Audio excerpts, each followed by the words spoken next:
Let's get the vibe right. Welcome to the show. Bison Spotlight.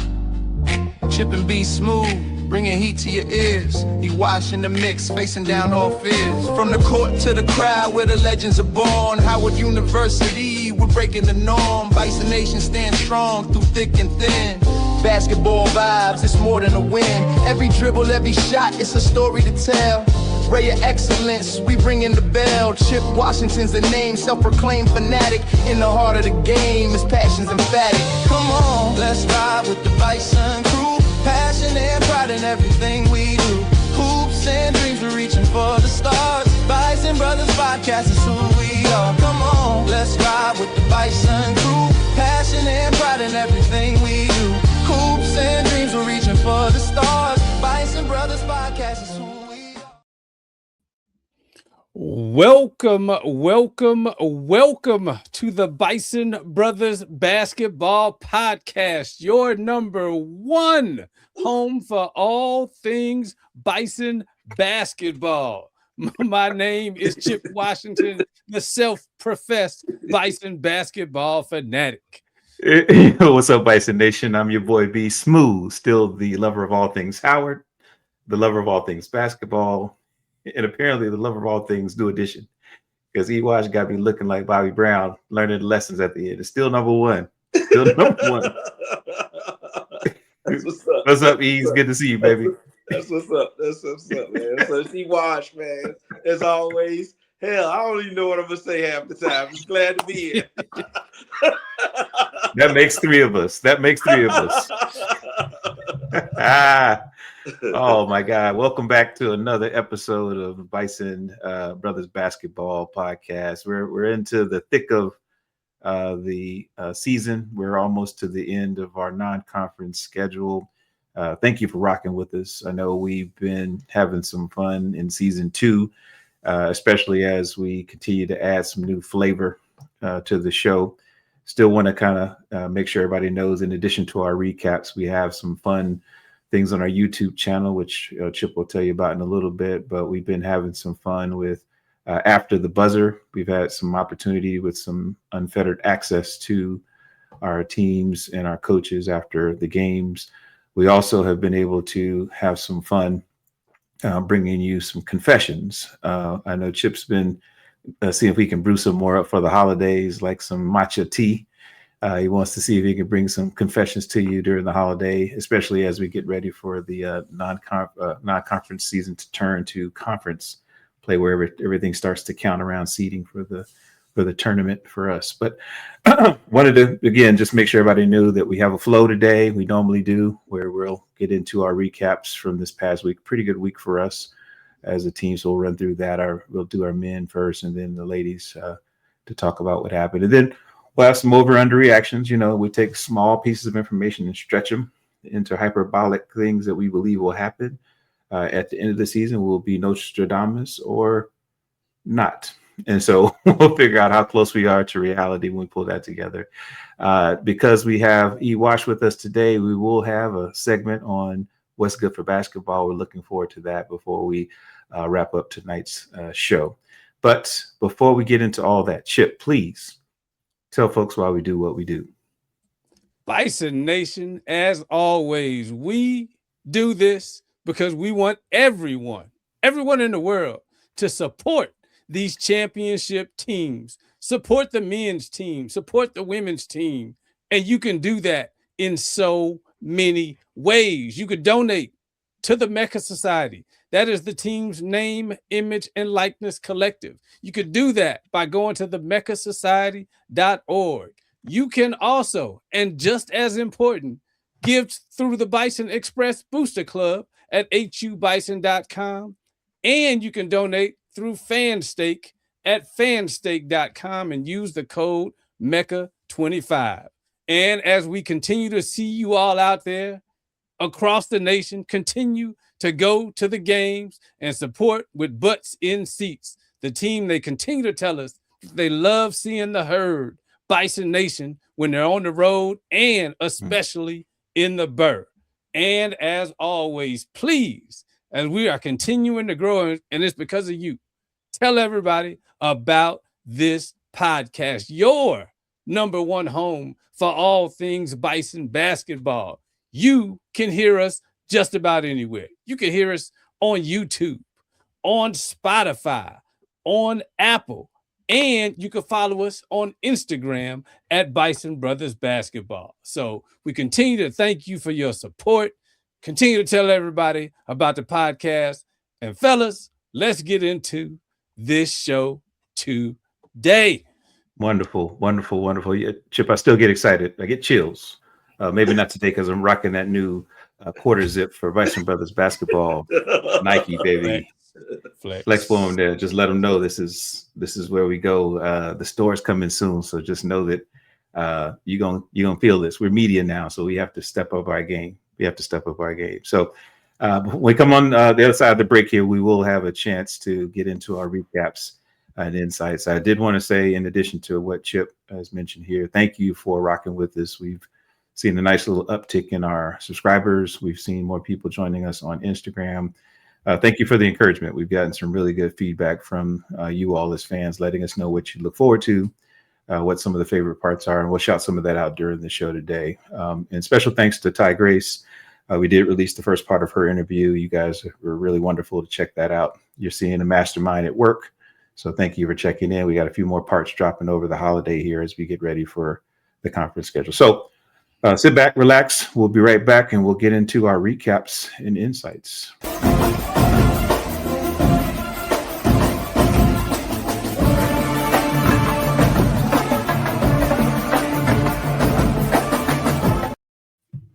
Oh, yeah. Welcome back to the show. It's your boy B Smooth. We got Chip Washington and E Wash. We are known as the Bison Brothers Basketball Podcast.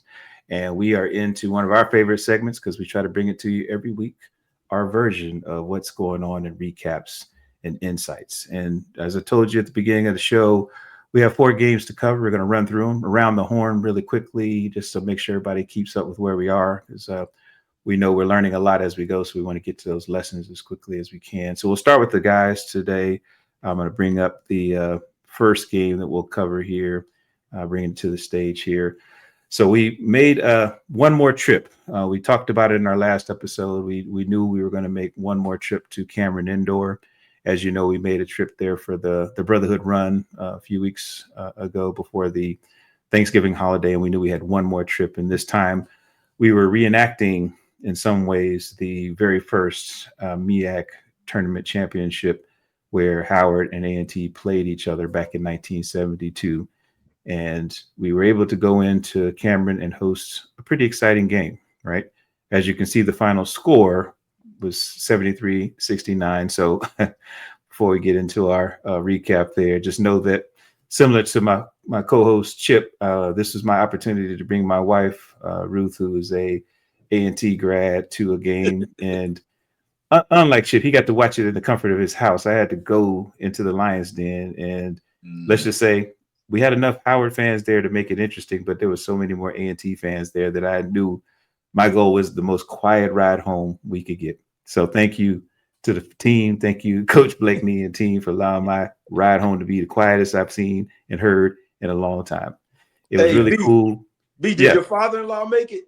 He did. Claude, he had more. He talked so much crap, he had to sit upstairs. We couldn't let him sit behind the bench anymore. It was like, hey, man, you don't seem to be thankful that you're even in the building. He says, yeah, but Aggie pride. I said, well, Aggie pride, go sit upstairs. Howard sits downstairs. Everybody. So he was the quietest of all. He was the quietest of all. And he said, yeah. I said, it makes me smile to know that you can't say anything else but just sit back and relax and talk about how good Howard is. That's all we can do. But it was a good game. I know it was aired on HBCU Go. So for those who are tracking where we are and watching, I know that that's one of the streaming partners we have in addition to ESPN. So I was, again, with media passes. I definitely wanted to make sure I brought that up for you guys because we were, again, in the building with media passes. So for us, it was not only a good trip back to now our media home. You know, we've been media there. We got to go back to Cameron every year now, Chip. beating A&T is definitely one of those things that I dream for in my house divided. And so it was good. There were some highlights there. So I want to let you guys jump in and talk about what you all saw, because I know you all watched it from the stream, and I'll give you some insights from inside the building. So Chip, you want to start us off there? The biggest thing that I saw, shout out to the team for getting the dub, but I was very surprised at the rotation. Like, Yeah. KB leaned heavily on his starters, and I really wasn't prepared to see that. I mean, I thought we'd see some more Jeremiah Johnson kind of, but it was a lot of 30. Bryce 39 minutes, Cam 37, Donis 36, Alex 37.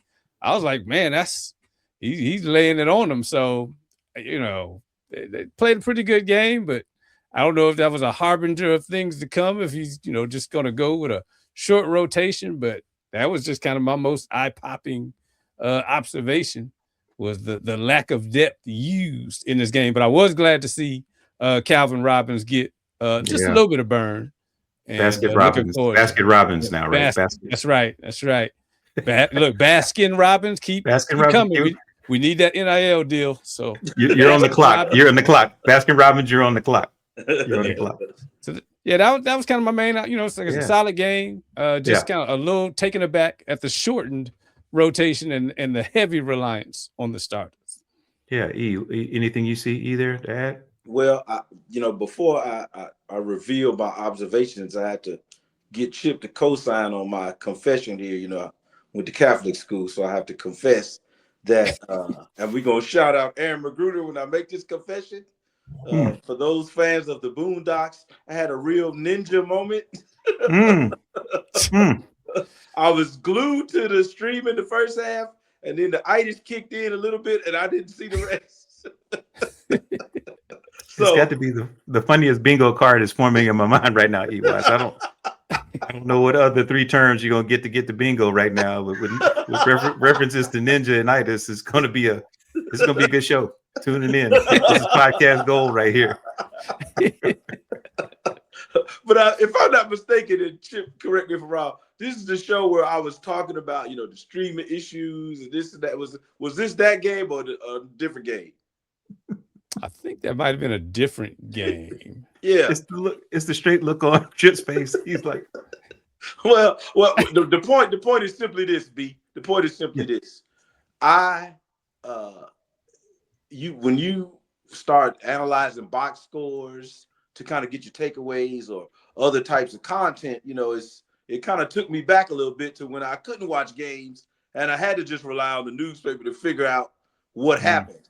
So to hear, one, I was a little surprised at how close it was, since I didn't see the second half. That might not be based on anything in particular, but I was expecting, them to be a little ahead of A&T all around. I was surprised it was this close. So I don't really have anything to attribute that to.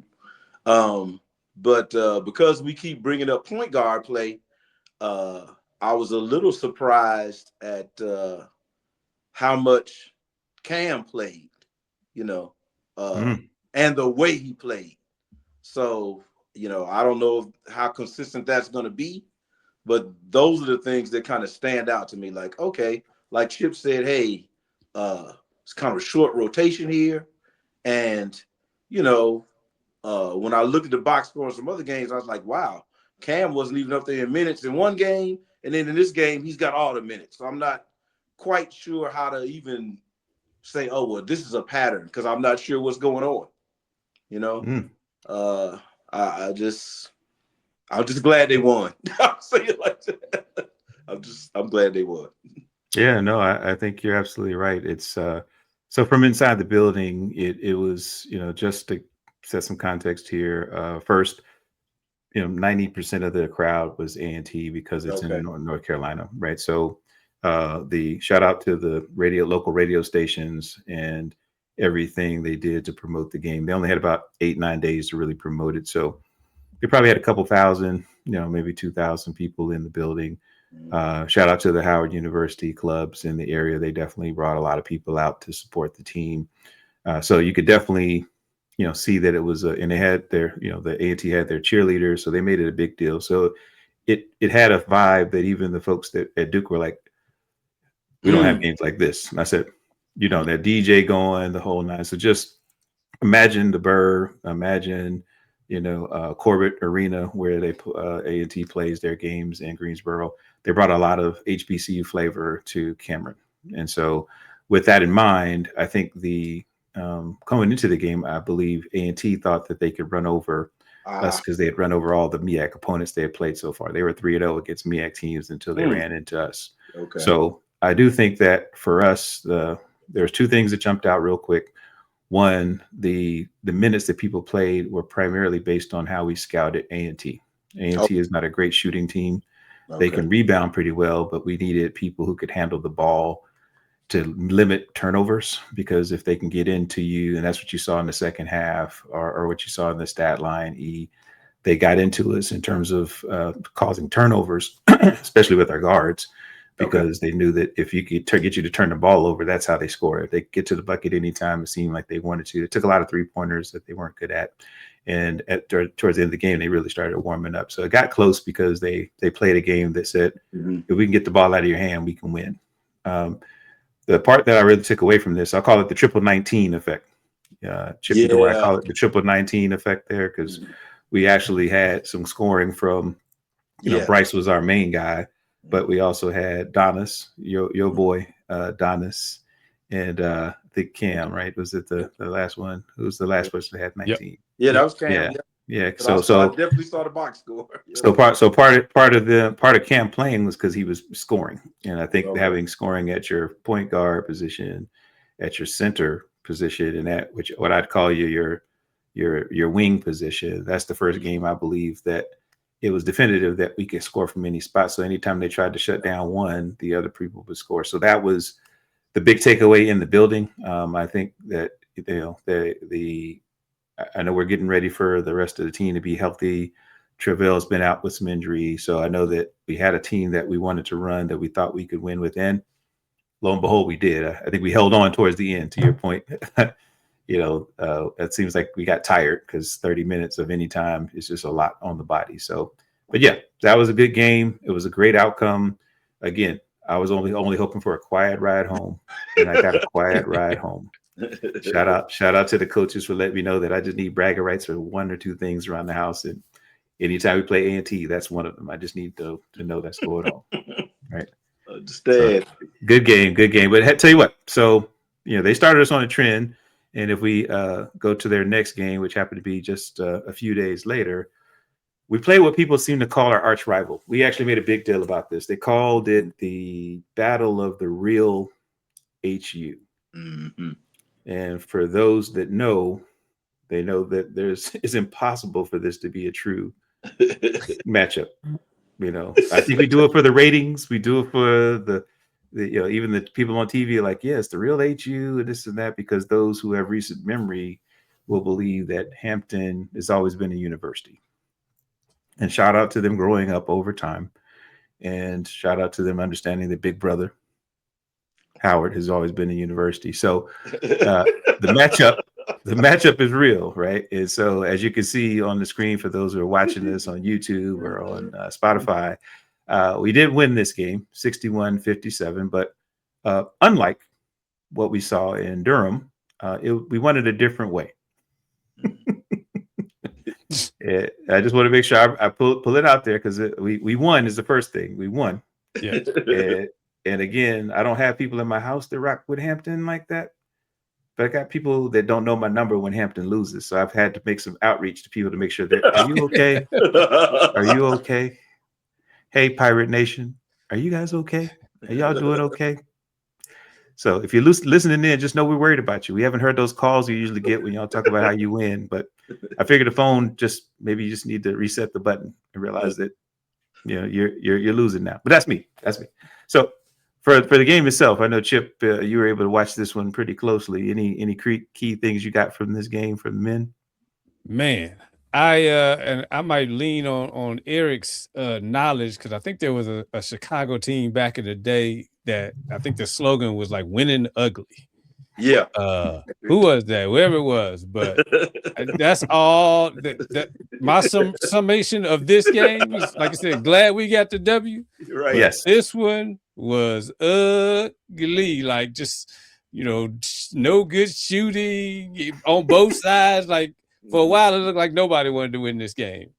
But so I was glad we had the lead, and we kind of never, we gave it up a couple of times, but we were mostly in control. But it was just an ugly game. But the bright side is that we were able to execute enough to win the game. And of course, one bright spot being the addition of Cedric Taylor, our Morehouse transfer, into the game. And so it was good to see him for his first game back. And I would say the glaring thing that I really, really liked from his game is the addition and the ability to be able to back people down when the half court offense gets ugly. And the half court offense really got ugly in various parts of this game. So it was good to see him, be able to kind of just back somebody down, right, and score. And so I'm looking forward to that progression from here on out, throughout the rest of the season. But man, yeah, it was just an ugly game. But I'm glad we won. So. Yeah. Anything from you, E?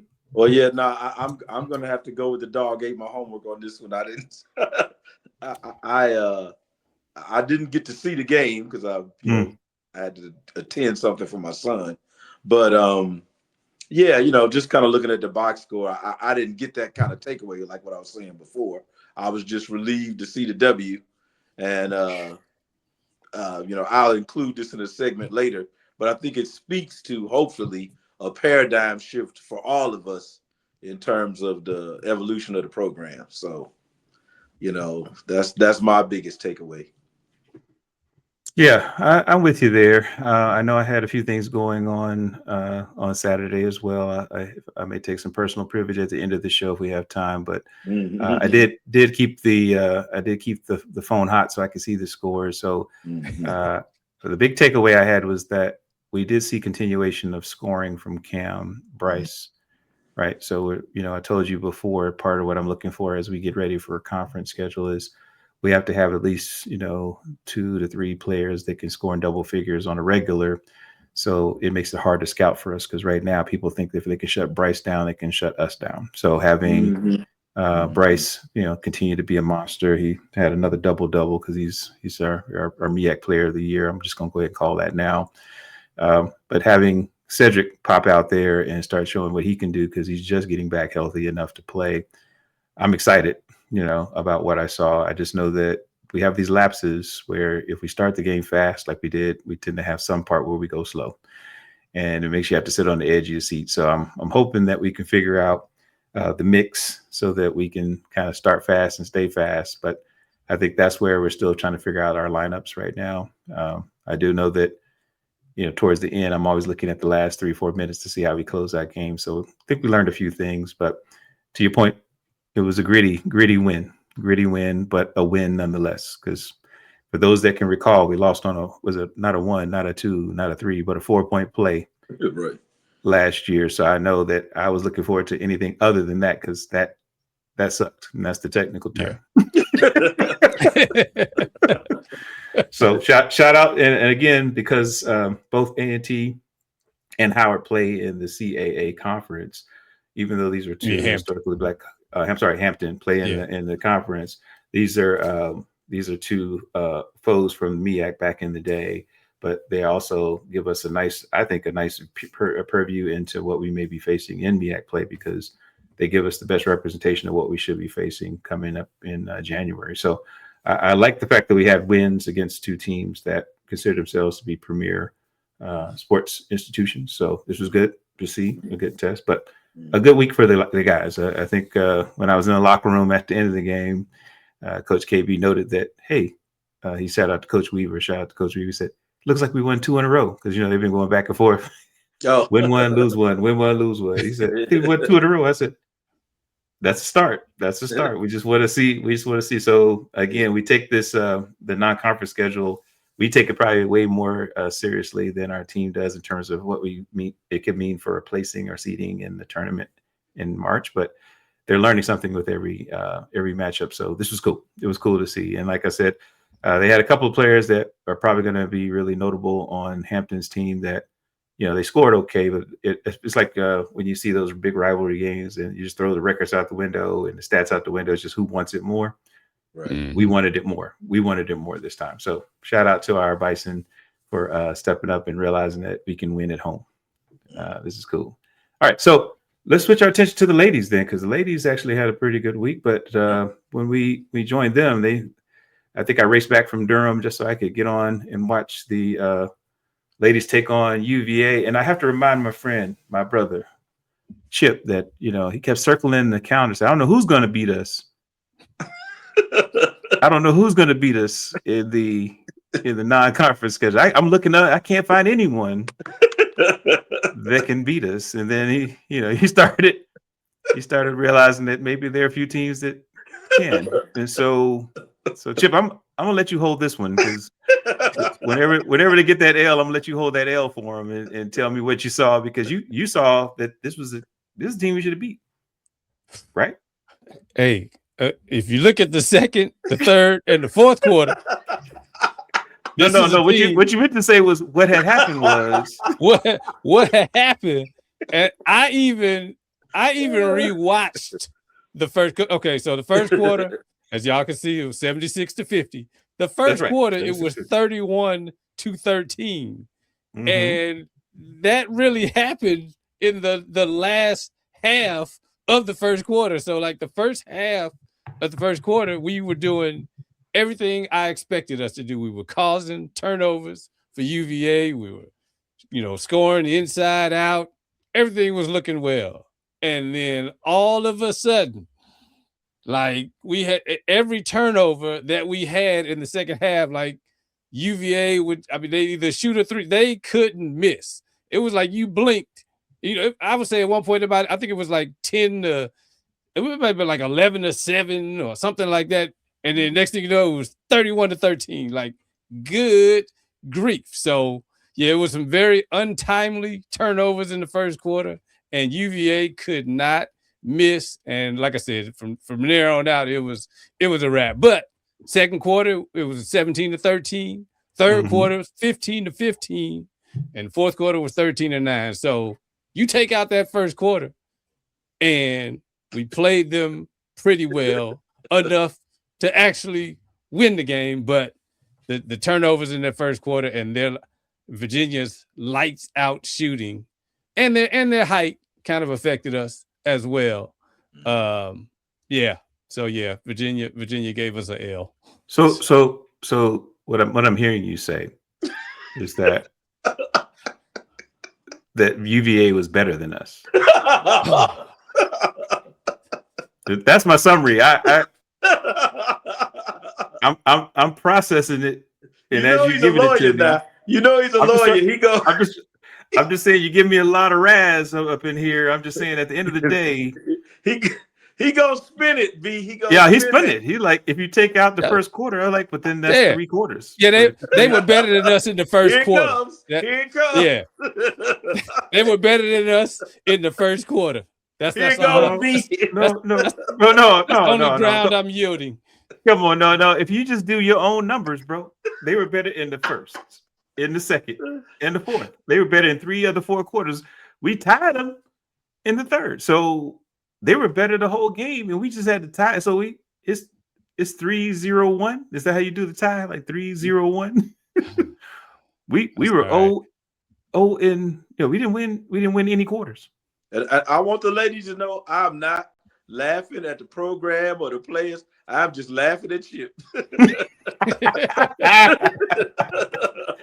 Well, I do want to just say this, because I get your point, Chip. Because in order for you to salvage your prediction that there was no other teams on the schedule that we should be worried about, one of the things I do take into account is when we have lost. We've lost a few games.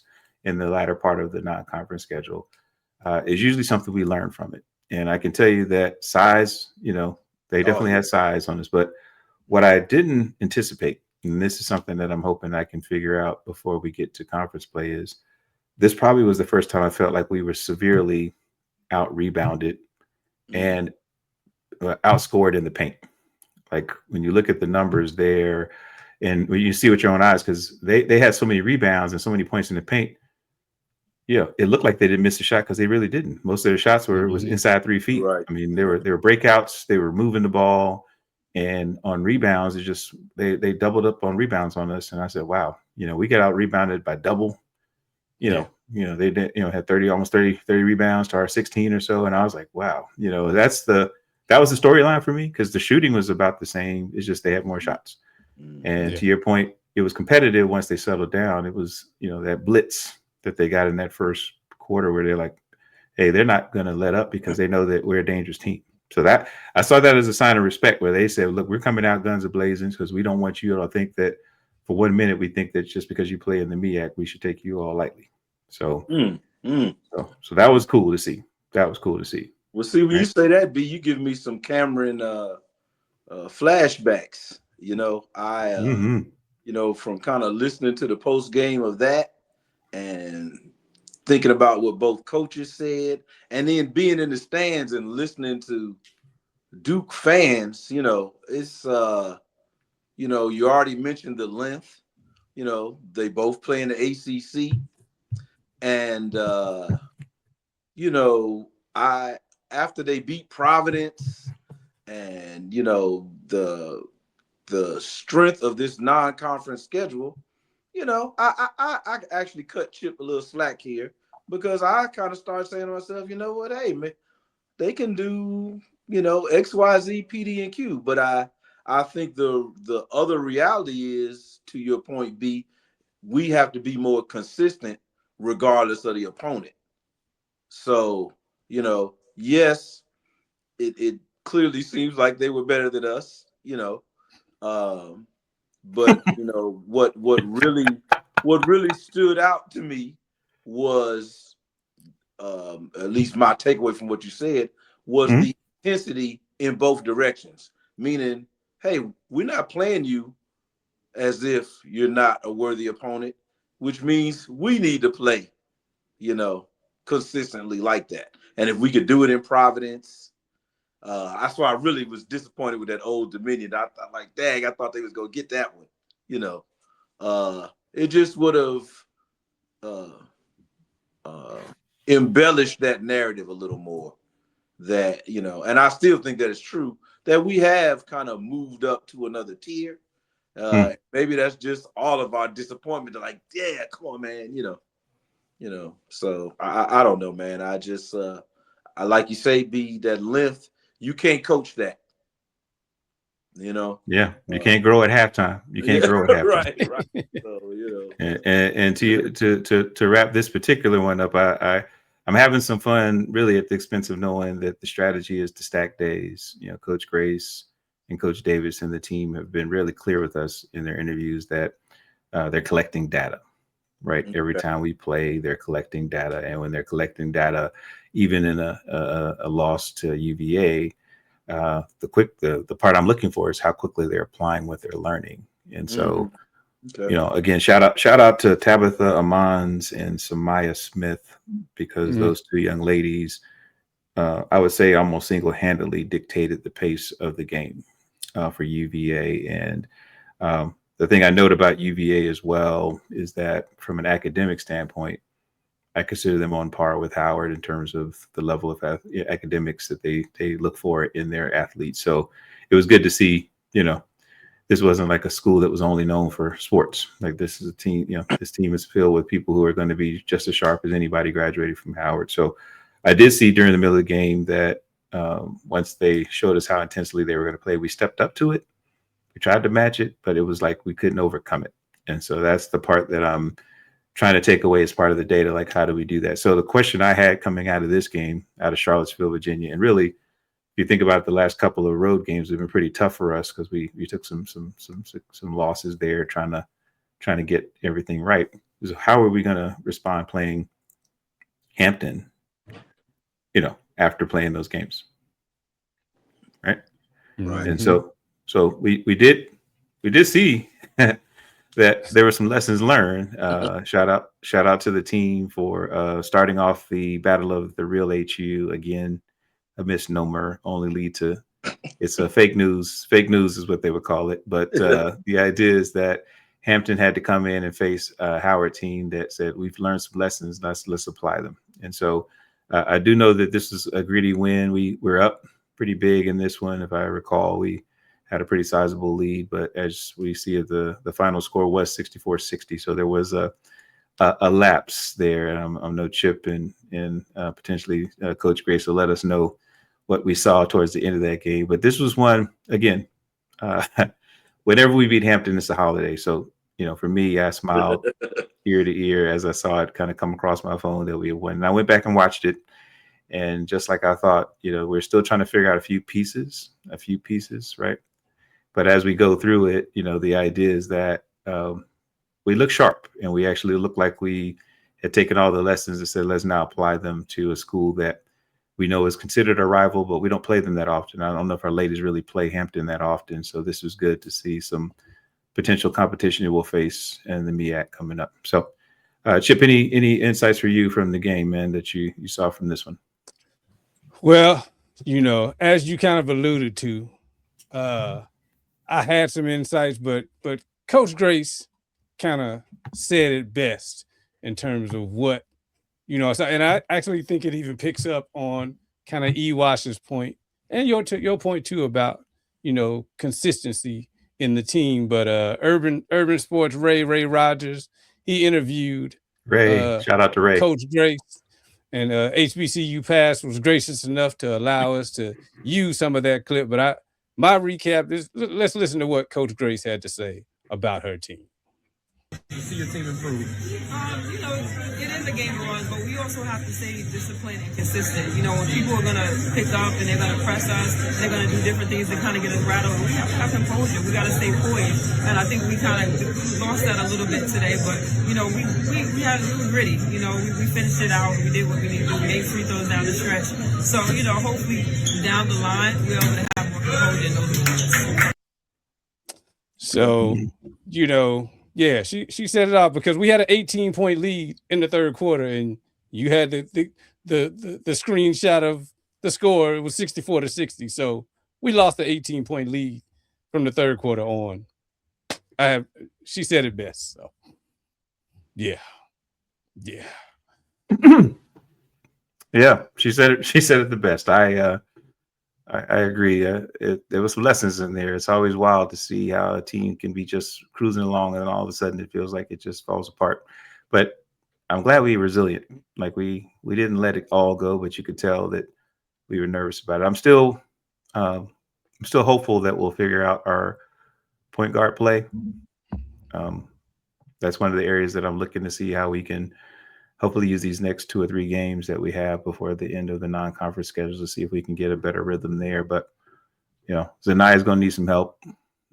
Zoe DeRozan, who likes that nickname, by the way, Zoe Stewart, Zoe DeRozan, she's going to need to get some help too. So we had a couple of folks that are starting to emerge, but we're going to need some more folks to really kind of step in and dictate, not only the pace of play, but how we play, so. It was good, man. Great week. I know we had one loss on the books. Chip circled it. We shouldn't have lost. Chip circled it. So I appreciate you circling it, Chip, to give us a chance to lose. But for the most part, we learned a lot. Men showed up. The women definitely are showing up. And I look forward to, how we wrap up the rest of the non-conference schedule here. But after we come back from the break, we'll talk about over-under reactions and then get into a little bit of what's good for basketball. So sit back, relax, and we'll see you in a moment.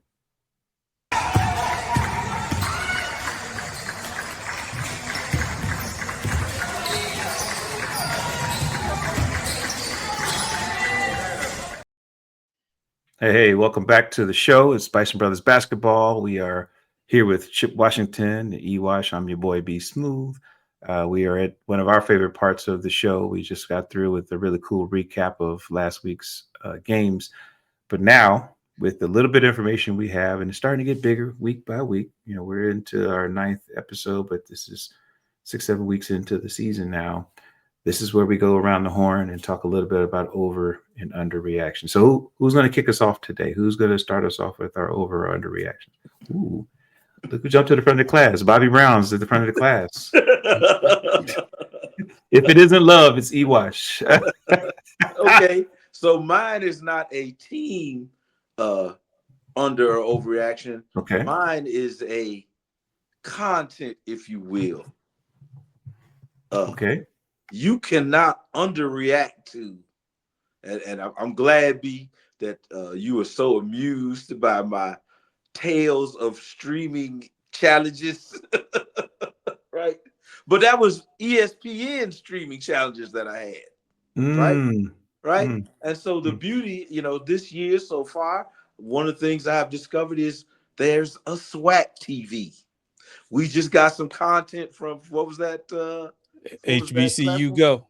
HBCU Go. I've read multiple stories on HBCU game day this year, you know, just to see the progress, to see everybody out there, you know, bringing the stories and content, not the least of which is the Bison Brothers, obviously, but it is just, you cannot underreact to that.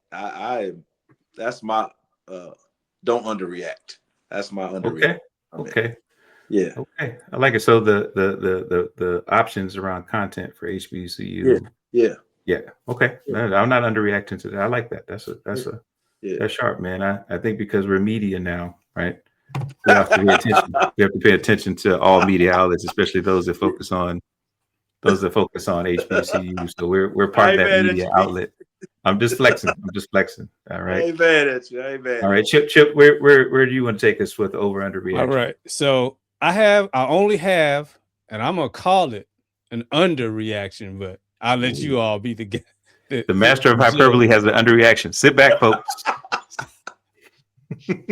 My under reaction is, I'm gonna say, Houston, we don't have a problem, but we got a point guard situation with both the men and the women's team.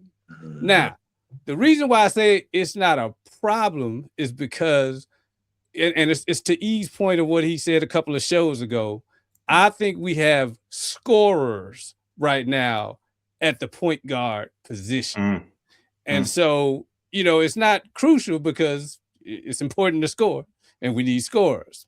But that kind of floor leader, assist, setup person, even though our offense on both the men's and the women's team is not, it's more about the ball movement, you know, and the sets, but that the lack of a true setup person on both teams is a problem. It's an issue. But like I said, but it's not a big issue because they're scorers. And like I said, I'm never mad at having scorers on the floor.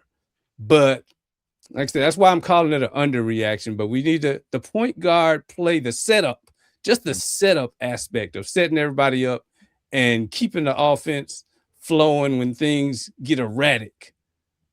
I'm seeing that as a slight situation going. Now, see, B, he just gave me my overreaction.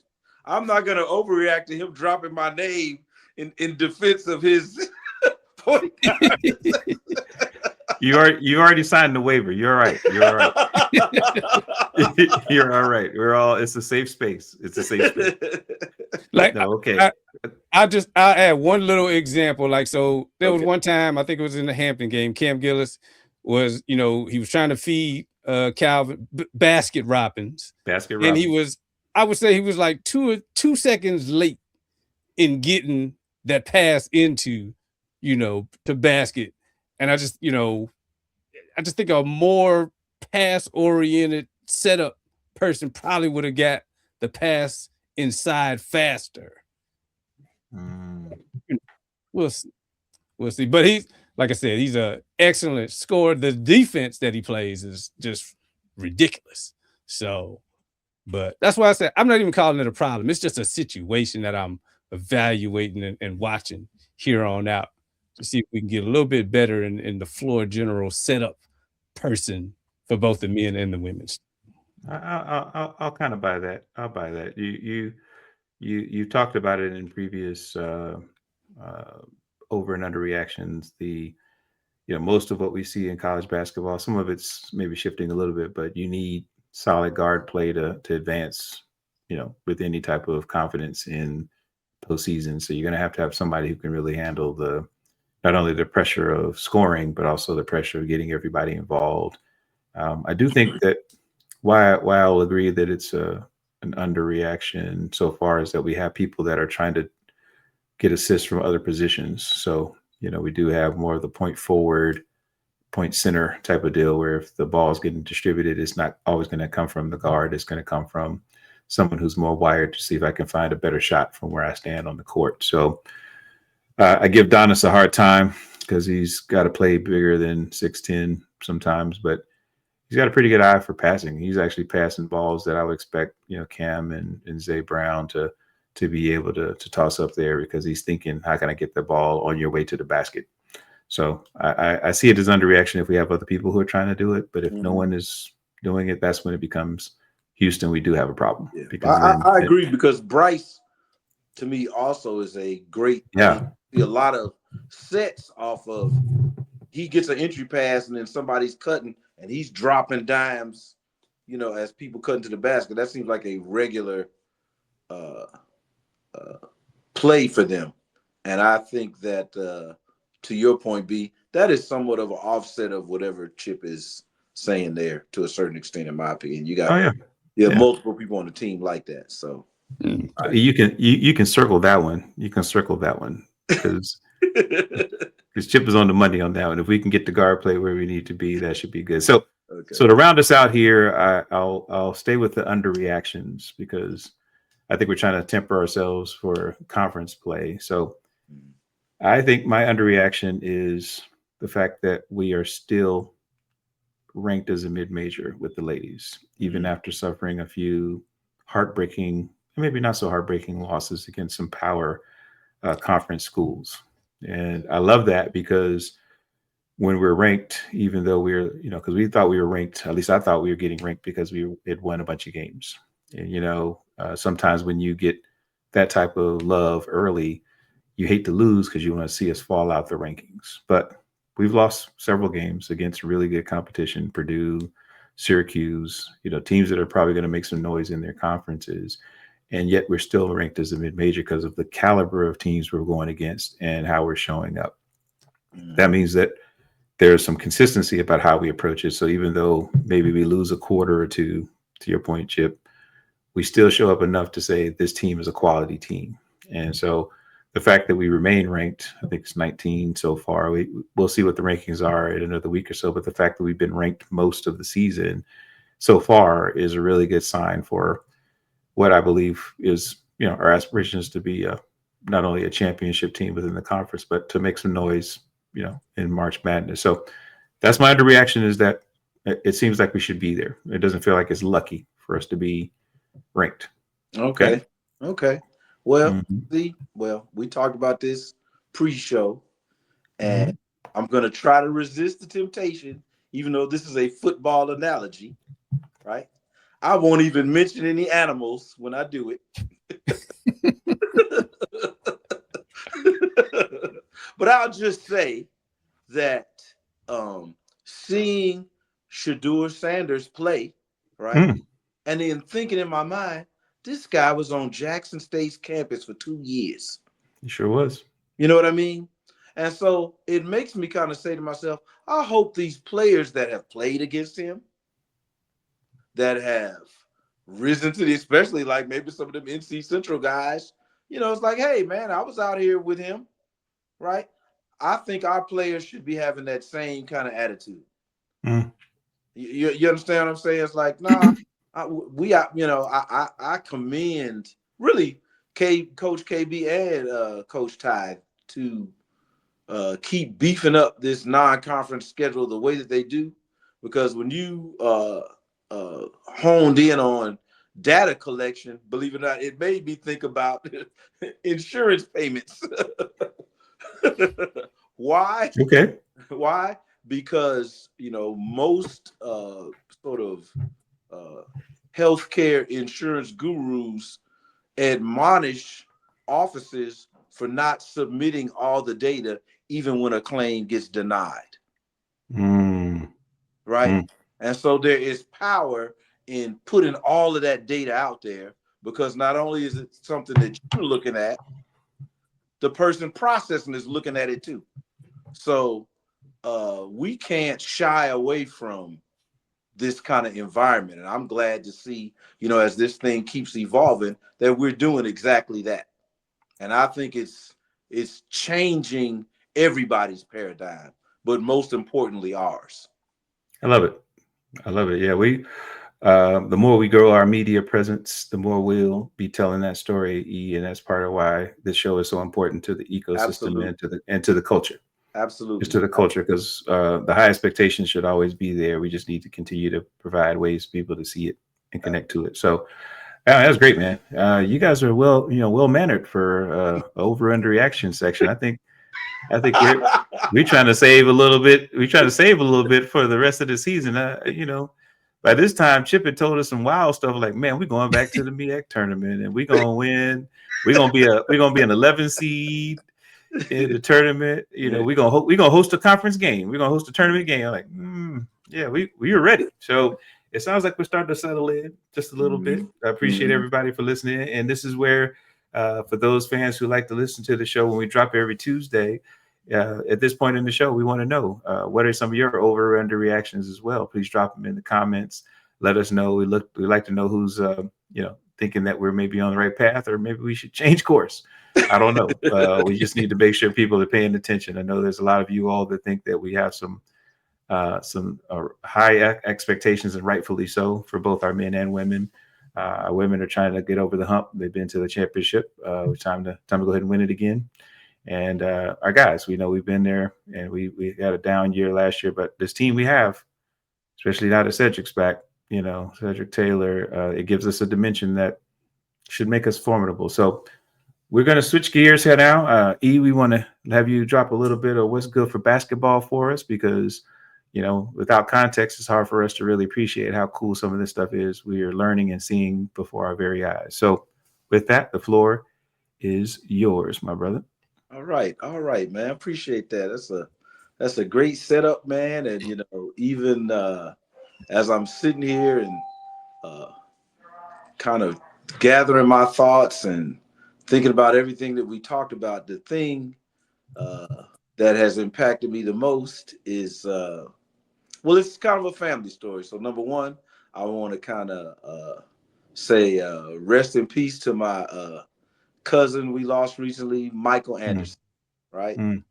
And part of the reason he came to my mind is because I met all of them when I met our cousin BJ, right? And he played for Fresno State, so we'll shout him out a little bit too. But when I first met them, we had a pretty heated back and forth conversation around his recruiting, because I didn't know them. Chip had already known them. And I was saying, well, I understand you're considering all these schools. Why wouldn't you consider an HBCU? And B, this was in what? When were you out there, Chip, in California? So from 92 to 2004. So probably in the 90s, probably late the 90s, late 90s. Needless to say, I was met with a lot of, are you out of your flipping mind? And one of our opponents around that time provided me with some good fodder.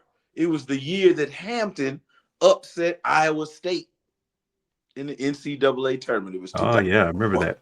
Yeah, I was super excited about that, man. And it was sort of kind of an ongoing conversation. Chip is much closer to him than I am. And I just kind of kept saying to myself, well, why wouldn't you consider that? And because I lived in the Tidewater area at the time, we'll shout out Boo Williams too. He's an AAU. He's a big name out there. Even Allen Iverson has shouted him out before, because, I actually lived in Hampton. And I first came across his name when I went to the Portsmouth Invitational. I think I've mentioned that before on the show. I went to the Portsmouth Invitational.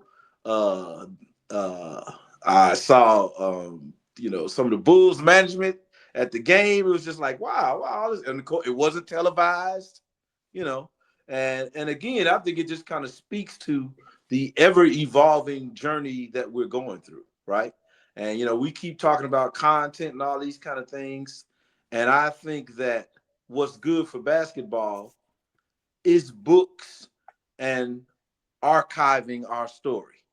And what got me excited about that was, I went and pulled this book off my shelf. This is a book about Clarence Big House Keynes called They Call Me Big House. And all this talk about Virginia and North Carolina got me to thinking about that. And then in the mail recently, I know it's old technology, but I got a DVD called Black Magic. We want to shout out to Chris Paul because he put this documentary together a little while back about HBCU basketball. And, this is for your family, B, because that got me to thinking about, I know a little bit about Hampton, right? Obviously, I know what's going on with Howard. And then it reminded me that,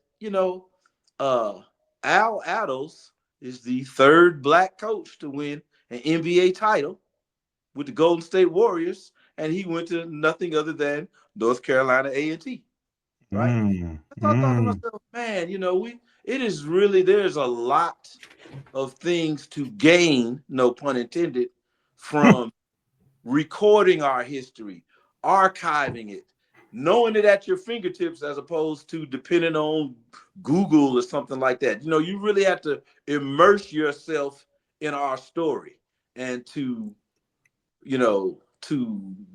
have that kind of experience, right? And to be talking to my cousin like, hey, you should consider Hampton. And, and to be at least be able to say to him, hey, they just beat Iowa State. They got a pretty big California Alumni Association there.